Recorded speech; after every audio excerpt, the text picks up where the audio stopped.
I'm Margaret Carney, Director of the International Museum of Dinnerware Design. So thank you very much for joining us this evening. I know you have lots of other choices, and we appreciate you being with us this evening. So without further ado, I'm going to tell you a little bit about, and very little bit because I think you've read all their bios, but Scott Vermillion, who's a collector and a scholar and a vigilant researcher and also a designer himself, will be presenting along with Annie Wright, who not only is the daughter of Russel and Mary Wright, but also a former chef and nutritionist and kind of a world food expert here, who wrote my favorite book. Okay, you all have your favorite Russel Wright books. Maybe it's Designed for Easier Living or something, but I've got mine here, autographed. I'm holding it up here. This is my favorite book, and this is why I fell in love with Annie in the first place. Never mind Russel Wright, but Annie. This is Russel Wright's Menu Cookbook, A Guide to Easier Entertaining. And if you can get a copy and you can get Annie to inscribe it, that's even better. But the copies are all over the place, and you will want it. Not only will you be cooking some really great food, but there's beautiful illustrations in Russel Wright dinnerware. There's recipes. So these are Russel Wright's recipes, great stories with it, and all the beautiful illustrations in the book. So I highly recommend the Menu Cookbook. I can't think of anything better than that. But without further ado, I am turning it over to Scott Vermillion. Thank you for being here, Scott, and Annie Wright. Thank you, Annie, for being here. You're welcome. I'm going to silence myself right now. Let me see if I can share the screen. So we'll start. So I'm just going to give a little background about smoking, and then Annie and I will get into Russell and Mary's story. So during most of the 20th century, smoking was heavily promoted. It was promoted to women. It was promoted to soldiers in World War One. Camels promoted it as more doctors recommended their cigarettes. So there was a lot of advertising pushing people to smoke in the 20th century. And so by 1964, 42% of the adult population in the United States were smokers. And it was just a pervasive part of our culture. And there's a lovely photo of a nurse offering a patient some cigarettes, and there's some kids smoking, and there's a mother-to-be pretending to give her child a cigarette. And so people were just smoke happy in those days. So for manufacturers, ashtrays were the perfect product. They were inexpensive to make. They were giftable products, and they were ripe for stylistic expression. So companies used them for advertising, and designers designed ashtrays, including Russell and Mary. And so ashtrays were everywhere in the 20th century. So in 1964, the Surgeon General issued a report finally suggesting that smoking was bad for your health. And of course, since 1964, smoking's gone down to 18% of the population. Mary and Russell Wright, designers Mary and Russell Wright, they were lifelong smokers. And, these are photos of Mary and Russell with some friends in a boat. A fake boat. A fake boat, and Mary and Russell and their friend in the center are smoking, and there's Mary smoking in a promotional photo. There's Russell with Eva Zeisel smoking at the Brooklyn Museum. And she's not smoking. No, although I did, I always thought Eva Zeisel was a non-smoker, and I was told she was a smoker in the 1930s. So again, everybody smoked. And Annie, I remember you telling me when we first started talking about that smoking was part of his whole day. So it was just from beginning to end. And, we had ashtray on the breakfast table. Right. So they were just part of what everyone else was doing. So we're going to go into a little bit of the bio of Russell and Mary, just to tell everyone how they became designers. So Russell's parents' house is still in Lebanon, Ohio.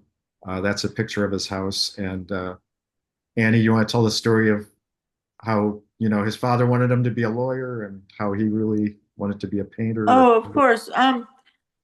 He was graduated from high school early, like at 16. And his parents agreed that it was too soon for him to go to Princeton, that he should spend a year in New York. I don't know why they thought that he should do that. But he ended up then at the Art Students League. But when he was at home, his mother snuck paints and an easel up to the attic where his father, who was a judge, never went. And the rest is history, I guess. I don't know. I Because mean, Mary was, they his had a father wanted him to club. be a lawyer, right? What? His father wanted him to be a lawyer, right? Just like Yeah, him. yeah, just like he was. So So Russell chose a different path. he chose a different path, and he was the first freshman president of the Triangle Club at Princeton, and he was endlessly in trouble. And one night he painted over all the founders' paintings in the front of Princeton, and nobody told on him, but the whole class had to get toothbrushes and brush the paint off. So, yeah, trouble. So then, as you mentioned, during high school, he went to the Cincinnati Academy of Art and he studied with Frank Devenik, who was a very well-known painter and instructor at the school. So his parents wanted him, or his father wanted him to go to Princeton, but he graduated school early, right? And then ended up going to the Art Students League of New York before he went to Princeton. And I did a little research, and I found that the Art Students League had a summer program, an established Okay. summer program in Woodstock, which is probably where he met Mary, because she was also taking classes there. There we go. I always sort of wondered how So they he met. also went to Columbia University to study architecture. Did he do that before Princeton, Annie, or did he do that? I would imagine that it was after. He was only at Princeton a short time, like a year. Right. And I imagine it was probably afterwards. Um, but it was too analytical for him. It was more about, bearing and all those concrete and dimensions. And he, quickly left. Right. But he did, that served him well in the future because he ended up working on his own house. And then I love this photo of Russell designing a house for a psychiatrist, which you gave us. And she was actually famous. Her name was Frances Dunbar, and her husband committed suicide. Her assistant committed suicide. I mean, she is really quite something. So it's funny that he ended up in analysis with her. So finally at Princeton, he kind of turned things around and he did set design for their Triangle Club productions. Right. And at the same time, he was working with Norman Belgetti's. So, well, there were a lot of. I think that at that time he became friends with Thornton Wilder, who taught French at Princeton. I think he must have been older. Yeah. And this, I'm assuming this picture of Russell with his friend, that's probably from about that time, right? When he was in From college. where? The photo of Russell was probably from when he was in college. I think it was at Woodstock. Okay. So one interesting thing, I found an article that someone called, and I don't know the author of this article, but in April of 1924, someone suggested that blonde giant Russell was going to be a big deal. And this was in an article called Doings in New York Society in the Buffalo Times. He was going to be a big deal, you mean in the theater? It says they called him a promising young man now attending an American university. So he was getting accolades already when he was doing set design at Princeton. That's so funny because he felt as though he failed. Well, somebody liked him. I don't know who it was who wrote that article. But. So here's some of his set designs. And do you know what these were from, Annie, or just renderings? No, I don't know the name of the play. So this is all Russell's set designs. So he ended up leaving Princeton and he joined the Theater Guild in New York and he established a shop for producing stage properties and set pieces. And a little bit about Mary. So Mary was born in 1904 I think And they're, she, yeah. and she lived at 21 East 79th Street. Unfortunately, the two buildings on the right are gone and replaced with a more modern apartment building. The building on the left is still there. Hmm. And Mary went to the Ethical Culture School, which was a very prestigious school. And then she also studied architecture at Cornell. So both Mary and Russell had architecture backgrounds. I did read a very funny letter. When they were at Woodstock, he wrote a letter to his mother saying, you know, don't worry about me getting home because I've met a very charming girl who has a car and a driver, which, for all his Mary had some money. She came from a pretty well-off family, right? well, he did too, which Yeah. is why they pretended to hate them. I don't Right. know. So Mary also studied with Alexander Archipento, and he was an avant-garde sculptor and artist who came to the United States. I think he came to New York in 1923 or 4, and he ended up uh, establishing a school at Woodstock, which will lead up to that. But Mary was, I think Annie and I want to emphasize that Mary was just as creative as Russell was. And these are some of Mary's paintings and drawings that she did. This is self-portrait. A self-portrait. And then you said, Annie, that those two drawings on the far right were for a book. Yeah, they're for a book that I can't remember the name of the book, but her father published it. So Pretty well. I, I think those are pretty wild drawings. And then the cat was Junebird, you said?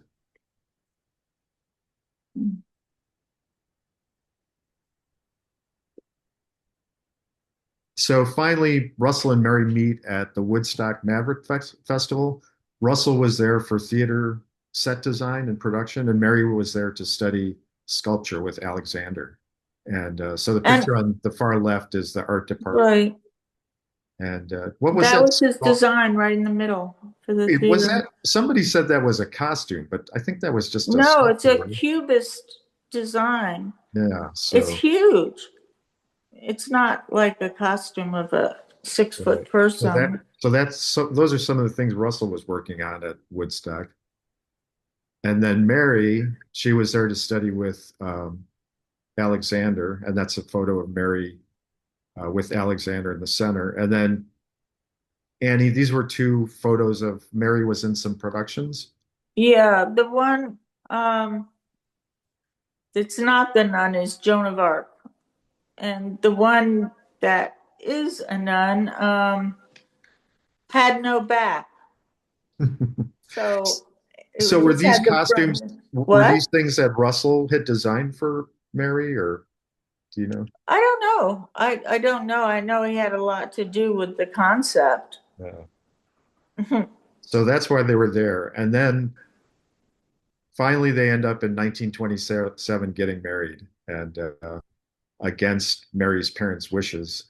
And Annie, you mentioned that Mary had a lot of suitors, right? So Yeah, she did, and her parents were very upset about this, but I didn't think you have they enjoyed that. didn't you have a story where the father threw his pewter down the stairs or something? Yeah, he had a very valuable pewter collection when he heard about this, that she'd married a psychotic artist. He threw everything down the stairs, Right. and for many years, um, did not welcome Russell. But there So, they were married. or me, for that matter. So Russell, and I'm assuming Mary helped, Russell continued with his set designing in New York City. And this is an article from 1928 where he's with George Cukor, who would go on to become a really famous Hollywood movie director, and George Kondoff, who was a producer. And they did summer stock plays in Rochester, New York. So And they there's remained very good friends because when we took one of those unbelievable cross-country drives, we went to visit him. wow, yeah, that's neat. Yeah, he was a great director. So there's that. And then finally, we get into some design. So on the left, I love that photo because Russell ended up kind of segueing his theater background as a designer into these masks that he would do of different celebrities. So there's a photo of him holding masks of George Bernard Shaw, who was a playwright and a play critic. He wrote Pygmalion, and then that's a mask of Greta Garbo, which I think those are two great likenesses of the on the mask. And I think those masks are in Syracuse. are they? Yeah. Mhm. So, and then finally he started doing. Mary encouraged him to take that and turn it into metal objects called Russell Wright Circus, and that led to spun aluminum and rattan accessories. Oops. And finally, we get into ashtrays. Let's not forget that we're really here to talk about ashtrays. So, among Russell and Mary's earliest household accessories were dozens of ashtrays and smoking related accessories. And this is a photo from one of their catalogs. And, so, two ashtrays, very early ashtrays, were the 144, which was a receptacle ashtray, and a 225. And we're lucky that one of our Russell Wright collectors, Michael White, allowed us to have the photo in the center of the receptacle ashtray.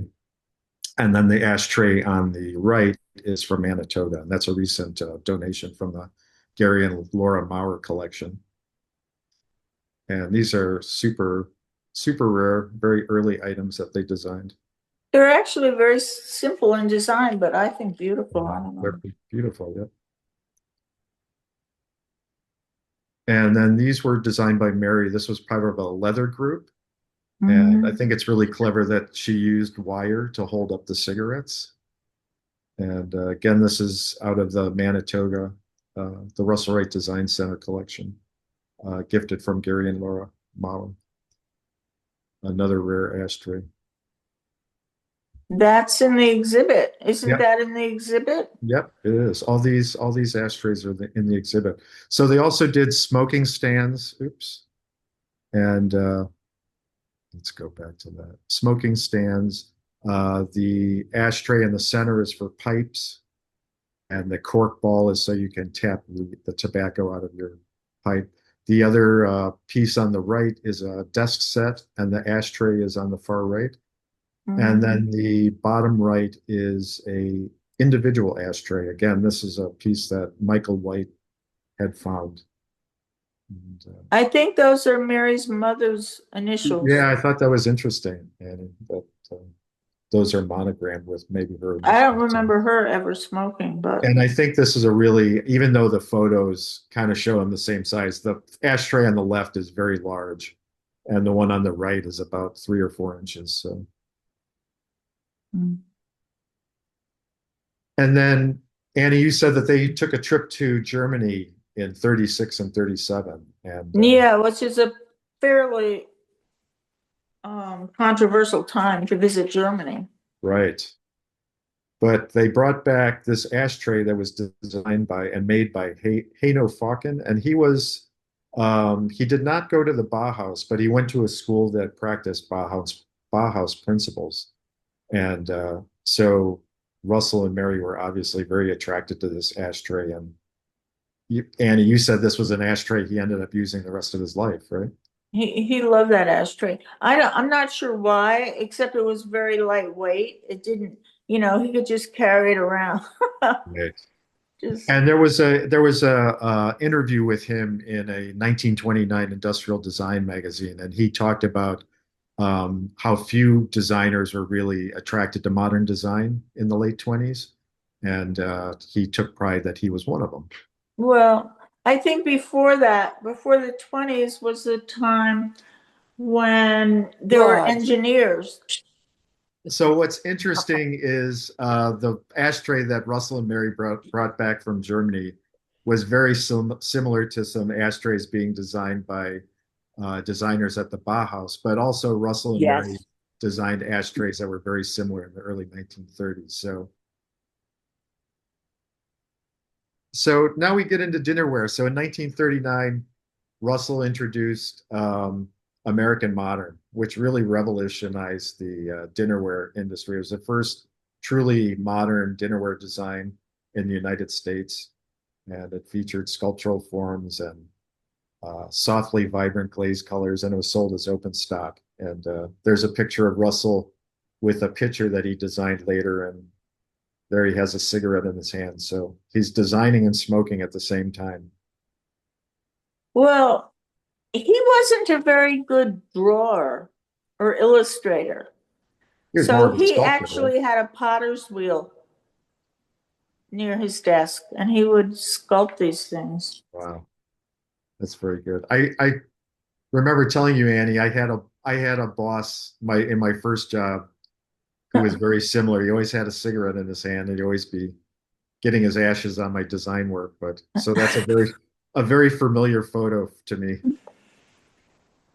So even though American Modern did not come with an official ashtray, Annie and I both agree that the coaster and the coffee cup cover could both be used as de facto ashtrays. And I guess Annie, you said that Russell designed the coffee cup cover because he loved hot coffee. So Yeah, he couldn't stand if food was meant to be hot, it so, should be hot. And if it was meant to be cold, it should be cold. so you could use that cover, and then after you're done with your coffee, you could have a Yeah, cigarette. So it's too bad you can't really tell here how it fits, but it does. right. So then in 1940, they launched an American Way program, which was bringing 60 designers and manufacturers together to create a home goods collection. And there were ashtrays. I do not have photos of them, but there were ashtrays by designers Robert Gruen, Mizzy Otten, and Joseph Platt. And Robert had worked with Norman Bel Geddes with Russell, so they were good friends. Is that right, Annie? Oh, I didn't realize that. But also, Robert Gruen lived in the brownstone next to ours. Okay. So they were friends, and they had worked together with Norman Bel Geddes. And then Mhm. Mizzy was an enamel artist, so I'm sure her ashtray was enamel based. And then Joseph Platt was one of the earliest industrial designers like Russell, and he also designed sets, and he had designed settings for Gone with the Wind. So that was kind of his claim to fame in the late 30s. And this program, because of World War II, was not successful. It was difficult to Well, bring it over. doesn't look comfortable to me. Well, actually, they're bringing that furniture back. So that's the old hickory line in the center. And then Mary in 1945 starts designing her Bauer Country Garden dinnerware line. And it was described as freshly modern and superlatively handsome. And although, again, this line didn't have an official ashtray, there were several items in the line that could be used as ashtrays. And Are you talking about the ones in the middle? yeah, two in particular. There's a three compartment relish, which actually had a sliding cover, which could be used for butter or compartmentalize the three Butter and compartments. cigarettes? And cigarettes, right? You could Okay. cover your food and put your cigarettes in one of the compartments. And then there was an S-shaped relish that could be used as an ashtray. So again, these weren't officially called ashtrays, but they could be used as ashtrays. Do you think Mary designed a specific ashtray at some point? Oh, well, she did those earlier ones. Yeah, yeah, yeah. Those Yeah, earlier ones. Yeah, but for I sure. mean later on. So when Mary was developing Country Garden, Bauer of Atlanta invited Hmm. Russell to design a line of art pottery. And I think there are 20 some odd pieces in the line. And these are some advertisements for it. And, the most famous shape is what we call the manta ray bowl, which is all in all the ads right there. But they also called it a floating flower bowl in some of the ads. And within that line, there were four ashtrays. These were officially called ashtrays. Right. So I think that we had all of those, and I think he used them. the only one, the larger one, was He called. loved the, you Yeah, that was. know, Go ahead, why Ann. if you're a chain smoker, that's why you like the larger one. Right. The large one was either for springtime bulbs or as a large ashtray. Mm. Isn't it called the egg? Egg? I don't know if there was official names for any of these. Mm. Um, and then at Manitoga, the Russel Wright Design Center, in his studio, they have a little setup with some of his stationery, and then there's a Bauer ashtray. And his favorite cigarettes were Salem's, so they have that set up. And he always smoked Salem's. Is that right, Annie? Yeah, pretty much. When he developed emphysema, we tried to get him to smoke lettuce cigarettes. I don't know if you remember those, but they No, I don't. they were awful. So then we're going to go back to a little bit of their bio. So in 1942, Russell and Mary purchased a property in Garrison, New York. And it was an abandoned 75 acre or 80 acre quarry and logging site in the Hudson Valley. And there was already a cottage on the property, so they lived there for many years. And these are photos from the time Well, they lived there. not really. It was a There was a weekend cottage on the edge of the quarry pond, but down below that was a real house. Oh, really? Okay. And that's where we lived Oh, okay. until we had a Japanese gardener that plugged in a percolator, electric percolator, and went off into the woods to work, and the entire house burned. Oh, no. Yeah. But from the inside, we would come every weekend and scrape charcoal. Wow. And so these photos are from, I believe, 1947. So you can Right. see They're they, in the house that was below the guest house. oh, okay, okay. And then that's a photo, not a photo, that's a painting that Mary did of June bird, right? He's Right. sitting on the chair. So Um, one thing I love is Mary's mother was originally from St. Louis. So when she was in St. Louis, they did this article about Mary's mother and talking about how she was so happy to be going back to New York to visit her son-in-law and daughter in Garrison, New York, and talk about the Victorian furniture that they were buying for the house. And they commuted from their penthouse at 7th Avenue to go to Garrison. And then they talk about Gypsy Rose Lee living in their same building at the 7th Park Avenue penthouse. So this is a really cool article that just talks about a little bit about Garrison and their background. And so they did have a penthouse at 7th Park Avenue that they lived in until the late 1940s. So these are just some photos of that apartment. And you said Greta Garbo lived here, Annie? no, she lived before us at 221. Oh, 221. Okay. All right. So this unit is still there. The building is still there, but it's Is been, it? yes, but it's been horribly altered and it's very traditional. But yeah, this is still there. In the photograph, why is there that hole in the balcony? I think that's just a little peek hole. You said Russell liked to peek, right? Well, he did, but That's what I think that's for, but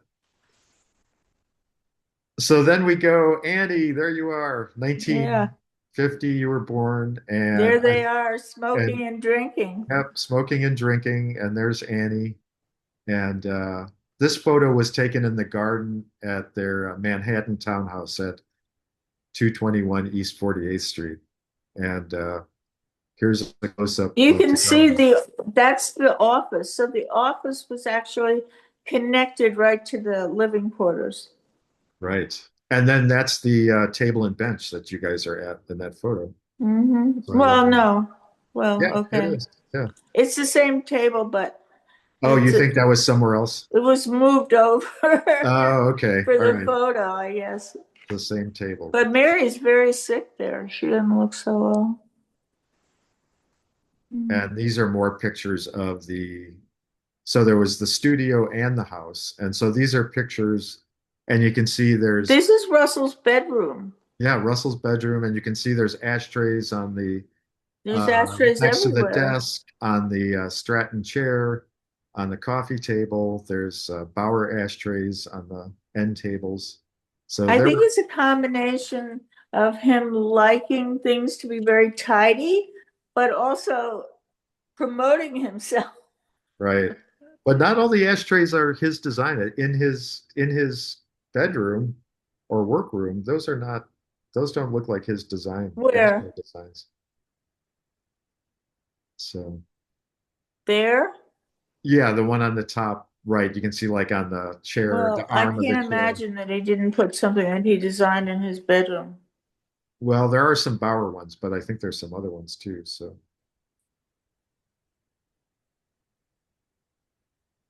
and then just to continue where they lived in 1958, and this is 6 years after Mary passed away. Um, Russell started working on uh, Dragon Rock at Manitoba, and these are some pictures of the Well, he construction. started way before that actually, because it took a lot of thought and a lot of. Just the design, and then tell us about David Levitt, Annie. Well, David Levitt was the architect on record, and he was a very, very good architect, and he went over to work with Frank Lloyd Wright on the redesign of the Imperial Hotel in Tokyo. And when he came back 2 weeks later, Russell signed the contract for him for our house. So I don't think that's a mistake, a coincidence. I think that they really had the same sensibility and somehow, got along very well. Except that you'll see there the beam that Russell's holding on to has no support beam on the bottom. You can see it a little better in the other photograph. Right, it's cantilevered. And Yeah. they fought endlessly about that because David said, well, the house is going to just fall into the quarry pond if there's no support beam. And Russell would say, no, it's not. No, it's not. And this is a very big argument, which went on for months. And finally, of course, Russell won. And the house is still standing. The So Russell house is was still right. standing. It's actually a very beautiful part of the house because there is no support beam. And I think that It was, is, yeah. you know, And here's photos of it today. Uh, so I think this is right. It took till 1961 to finish it, right?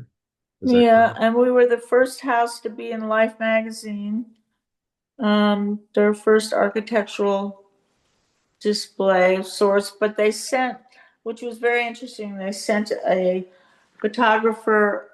I'm trying to think of his name, but he was a sports photographer.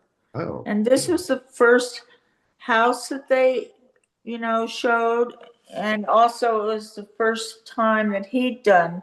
So his photographs were with people moving through the house. And I think it was a big success.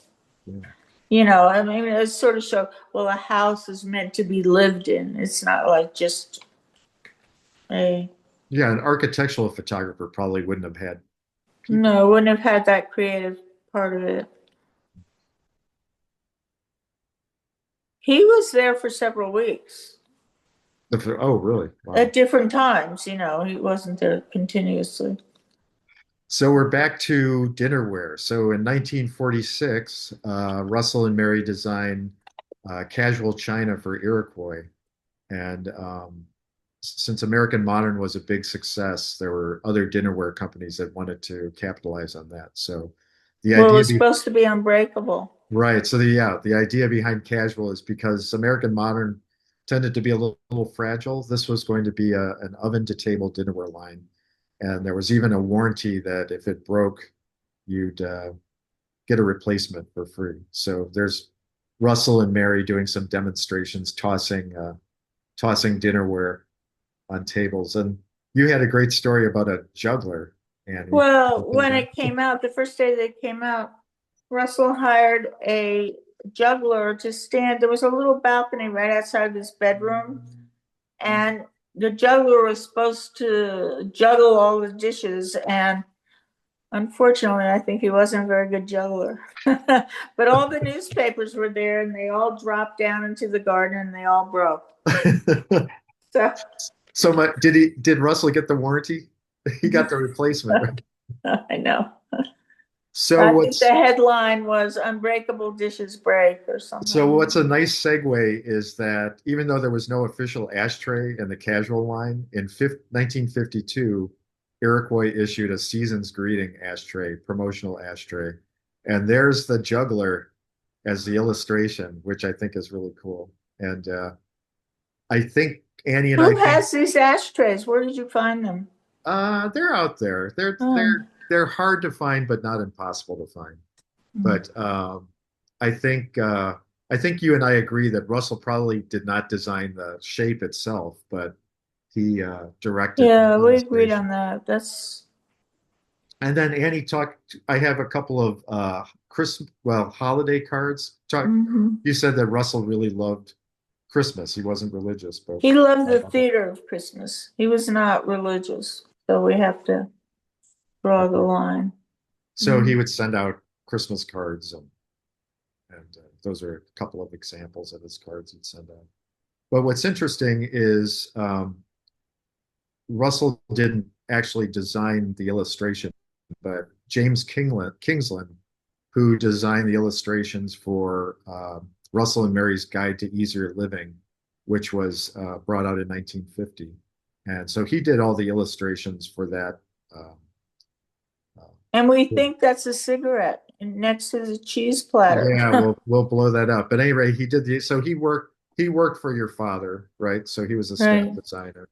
And so Russell directed the illustration, but James Kingsland. And I like the Exorcist man in the background. Right. So here's a close-up of the I don't know. The illustrations. I guess it's a cigarette. I don't know. Yeah, I was not sure if it was dip or something, but maybe a cigarette in the kind of bottom center. But in the Guide to Easier Living, Mary and Russell do not promote their own ashtrays because they really hadn't designed any official ashtrays yet, except for their earlier ones. But they suggested for seated meals, find the smallest ashtray you can with a concealed chamber for ashes. For buffet service, they suggested small ashtrays, and they gave an example to go to the dime store and buy glass furniture casters. And then they recommended using a silent butler if you're having a party to empty ashtrays. So they did have some advice for smoking.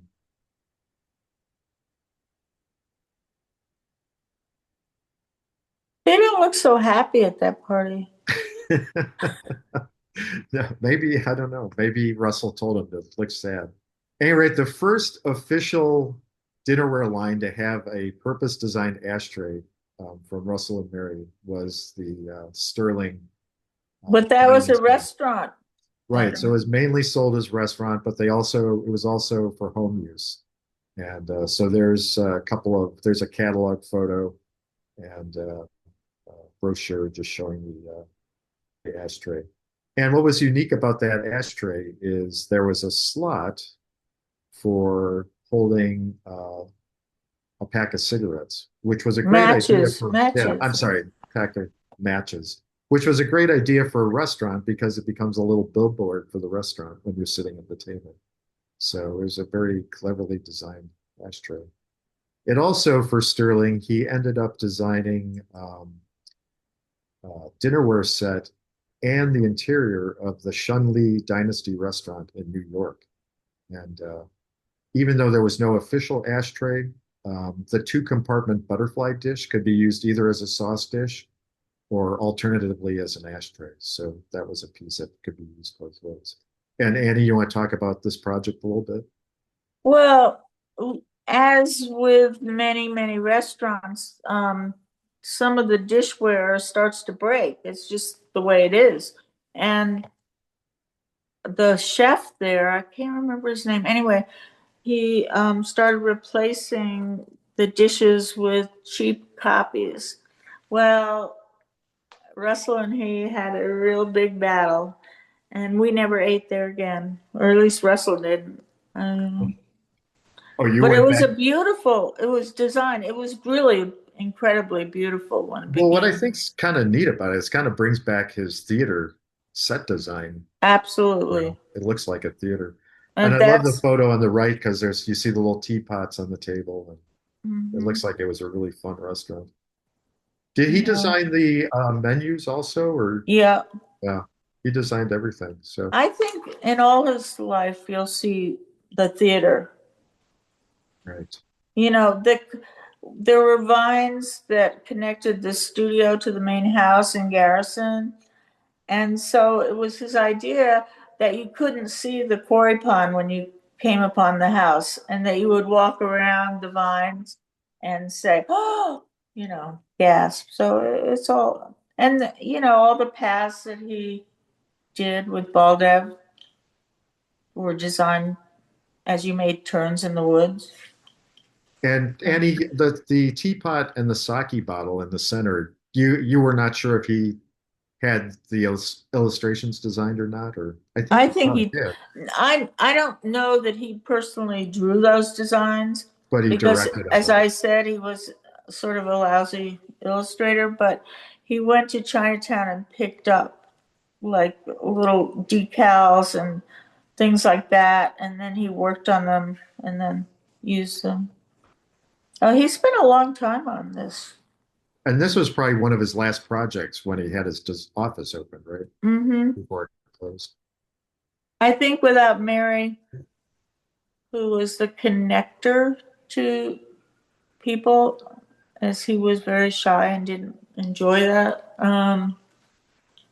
the business sort of, you know, gradually Well, faded. he was in his early 60s, so that's probably the time to retire. Yeah. So in 1951, just going back a little bit, he designed Parker Ware White Clover. And I think he was probably inspired by Manitoba, right? With some of these floral Yeah, absolutely. things he did in the These I 50s. I were designed for me, supposedly.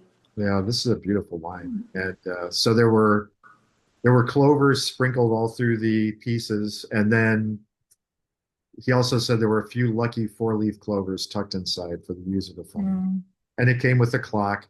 The ashtray was not part of the line initially, but the line You didn't mean sell. that dish was? Yeah, that it was added a few years later, and the sales on White Clover were not as good as they expected. So a couple years into production, they had Russell add this ashtray, and I even found an ad for this later in the 50s that some grocery store had bought a closeout of all these ashtrays, and they were selling them for 88 cents. Mhm. And they said you could use them as a nut dish or a sauce dish or as a, you know, design purpose as an ashtray. But I think it's really a beautiful design. Well, if you didn't know it was an ashtray, you could use it for You, dessert.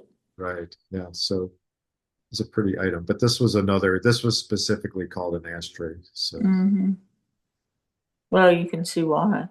and then in 1956, Russell designed the Knowles Esquire dinnerware line, which was Mhm. by then he was going on trips to Asia. And so he was very influenced by Asian pottery and figures. And also, again, he was very influenced by what was happening at Manitoba. He was planting the 80 acres with a lot of flora. And so this dinnerware line um, had 21 pieces in all these elegant shapes, and there were six nature-based patterns, besides a couple of solid colors. But really a beautiful dinnerware line. I think it's probably his most, except for theme formal, maybe. Yeah, I think this is really a beautiful line. And this, didn't you guys use this as one of your dinnerware sets, right? What? Didn't you all use this? Oh, yeah. Yeah. We Which one did he use? The one that he liked the best was the light tan one. Oh, the Botanica. Yeah. Yeah, I like that one too. So this is We another had line. It seven wasn't, sets oops, of dinnerware. what's that? We had 7 sets of dinnerware. I would have had more. He designed more. Yeah. Um, so this was another set that didn't initially come with an ashtray, but later in production, Oh, I see uh, it. there was a distributor called Serve Elegance, and he ended up designing an ashtray. We've This has never been found with the Knowles Esquire logo, so it's only been found with a Serve Elegance logo. And sometimes it's found unmarked, but this is a pattern that was called Botanica. But as you mentioned, Annie, Botanica in the regular line had a tan background. Mhm. So it's also been found in a pattern called Elegance, which has a wheat design. But Yeah. this is a I pretty don't good think, pattern. I've never seen it before now. Yeah, it's very delicate, and but it's really beautifully sculpted. Is it the same glaze Yeah, as you? it's the same tan Mhm. glaze. So just kind of to wrap it up, in later years after Russell retired, he worked on projects like Summer in the Park that was for the National Park Service. Is that correct, Annie? The Summer in the Park. Mhm. And Well, he was less interested in designing dinnerware. He was more interested in designing with nature. right. And that was what took over.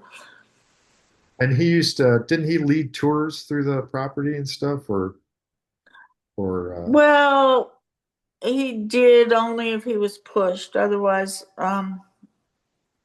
our the governess who came to live with us for 5 years, she loved doing it. She would start out with, "Oh, we have 11 different levels in this house," and she helped do a lot of the hand done stuff. So they were like two peas in a pod. So she was a good. He didn't like giving tours really. and then so these are two photos, just Russell at the dining table smoking, and a friend, Irene Murphy, and Jack Lenore Larson was a textile designer, if I Mm-hmm. recall. So, and that wraps it up for us. So, if you'd like to learn more, we highly recommend you check out the International Museum of Dinnerware Design, who's sponsoring this, and dinnerwaremuseum.org is where you can find that. And Manitoga, the Russell Wright Design Center is in Garrison, New York, and Manitoga is open during the spring and summer days for tours. And you can find more information about that at visitmanitoga.org. And you can find me on Facebook and Instagram, and I have several Facebook groups related to dinnerware design. And Annie, you can find her walking around Garrison or somewhere out there. But Yeah, my hitchhiking days are over. that's right. If you see Annie on the road in Garrison, stop and say hello. Thank So you that's very it. much. Thank We you. thank you for letting us tell Russell and Mary's story. That was wonderful. And Part I of their do want story. to say, I meant to say at the introductions that Annie was one of the co-founders of Manitoga. So Yes.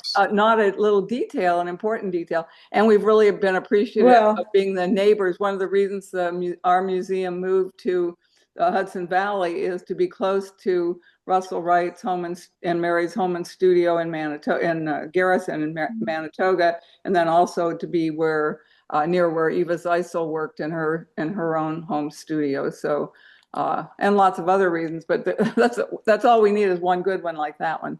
So anyway, we open this up for questions, and Bill, I don't know if you've got questions in the chat that people have for us, or Yeah, there are some questions in the chat. Um, so I'll kind of go through these questions. Am I imagining it, or do the ashtrays look much like the lug bowls? By the way, I'm eating my dinner out of a seafoam lug bowl tonight. Annie, you want to tackle that one? Well, I think they do look like there are many common shapes that you Right. can attribute to Russell Wright. One of them is that lug bowl. It comes up quite a bit. And also the other one that I found is that boat shape. I don't know if you call it a boat. It's like long and slender, but it looks, he used that shape over and over and over again. So, You know, any good designer develops a design language, and you know, when they find something that works, you'll see them using that again and again in different ways, of course. But oh, and you know what we forgot to talk about? The fact that Art Japenko, who was Mary's teacher, and Russell, his house, which I've been to, um, has similar characteristics to Dragon Rock. hmm, So I thought that's very, I mean, Russell obviously had seen that house many times. That it has rocks in it, it has water running through it. It's really a pretty fabulous house. So Are there other questions, Bill? And another question, this relates to the article about Mary's mother eager to visit her daughter and son-in-law. When did Mary's parents finally accept her marriage? that's a good question.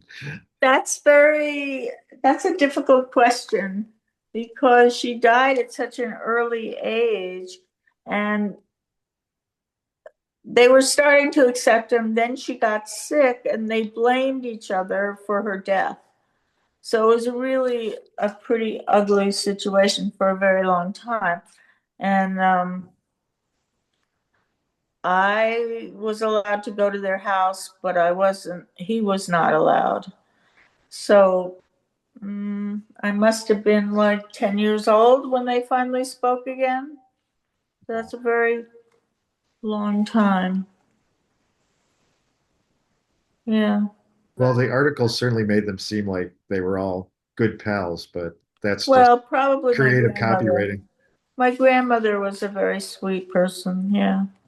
It was more my grandfather. So I'm actually seeing more comments than questions at this point. And here's a good one.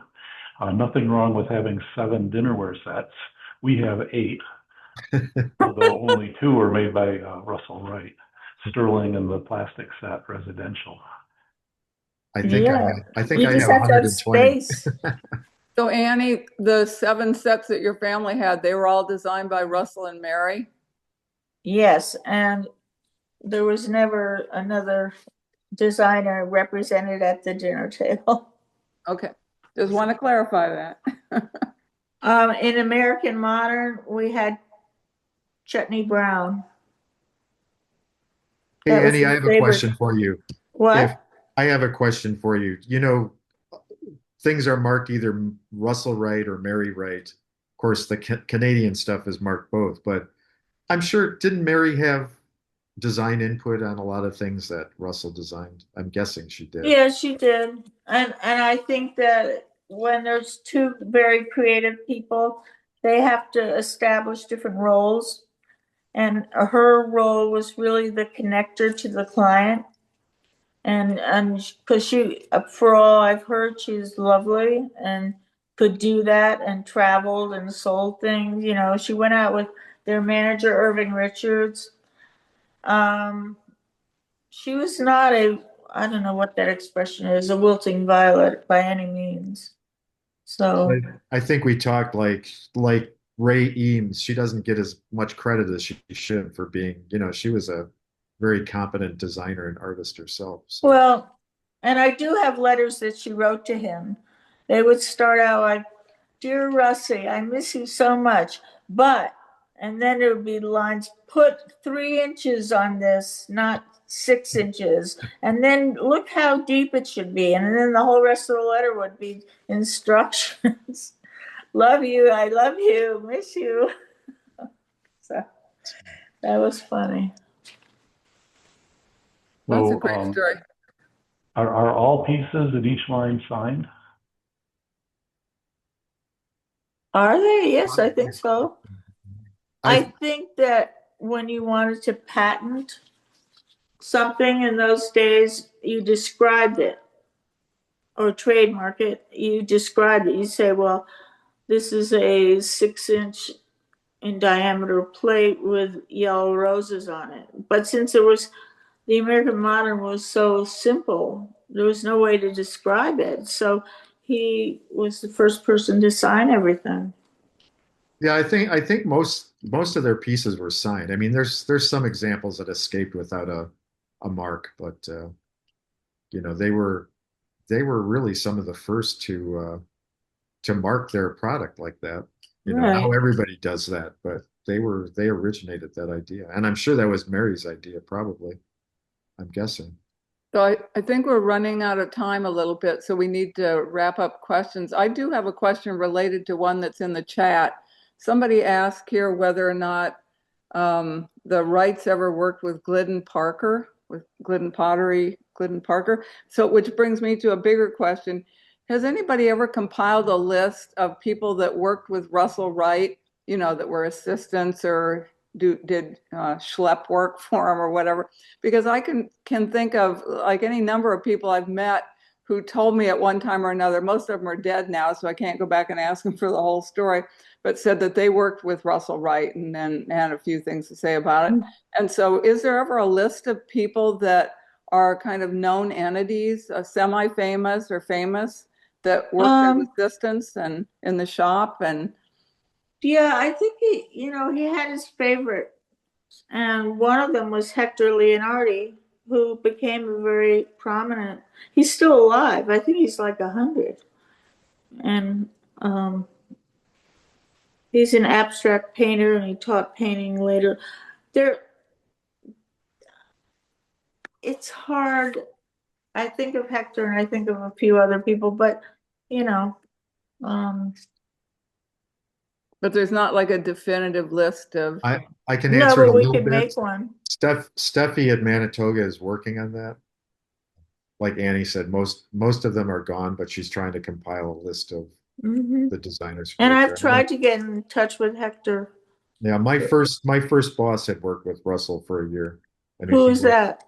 his name was Paul Specht. He only worked there a year, but he worked on the Stratton furniture, I think, listed that as a project. But just like any design office, I don't know how many employees Russell had, but he definitely had employees through the years. So But I think I've known a couple people who were at Alfred at one time or another, and they had nothing to do with Glidden pottery, but they did work with Russel Wright. So He got a lot of his glazes from Alfred.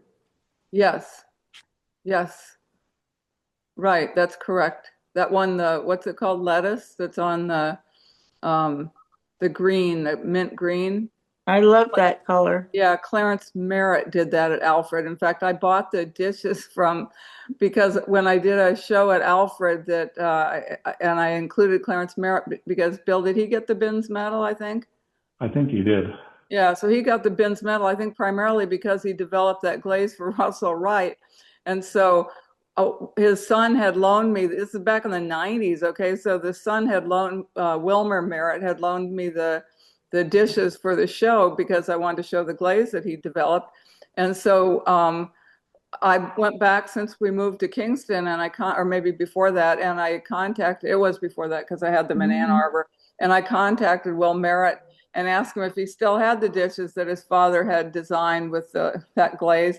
And he did. They were in the kitchen when I was talking to him on the phone. He was 90 years old at the time. And I think I bought a piece or something, and then he donated the rest of them. So we have that original set that Clarence Merritt, who designed that glaze for Russel Wright, his son donated to my museum in Kingston. So it's beautiful. And like you, Annie, I love that color. Like it's gorgeous. Food looks wonderful on it. So. and wasn't Annie? Was there a Doris Courant or someone who developed a lot of glaze colors too for Russell? Am I thinking right? Say it again. Her name Doris Courant or something? I don't. That's not familiar with me. It doesn't mean that it wasn't true. Because a lot of this was done when I was a kid, Right. Yeah, you probably met everybody, but you don't remember all of them. So No, I only met them when I got to play on the Potter's Wheel. Hey, Annie, how much did the studio mingle with the house when Russell was designing at the townhouse? Um, when you came in the front door of 221, Yeah. you walk down the hall and you can go to the left and come to the house front door, and straight ahead was the office front door. So they were just back to back, but you couldn't be inside the apartment and walk through to the office. Okay. So I'm going to thank you both and encourage everybody to come to our ashtray show and see those ashtrays in person, and then go to Manitoga or vice versa. Make an appointment, get ready for the spring, and we'll see you all in the Hudson Valley. But thank you very much, Scott and Annie. You're welcome. You're Thanks welcome. for attending, everybody. Good night. Good night.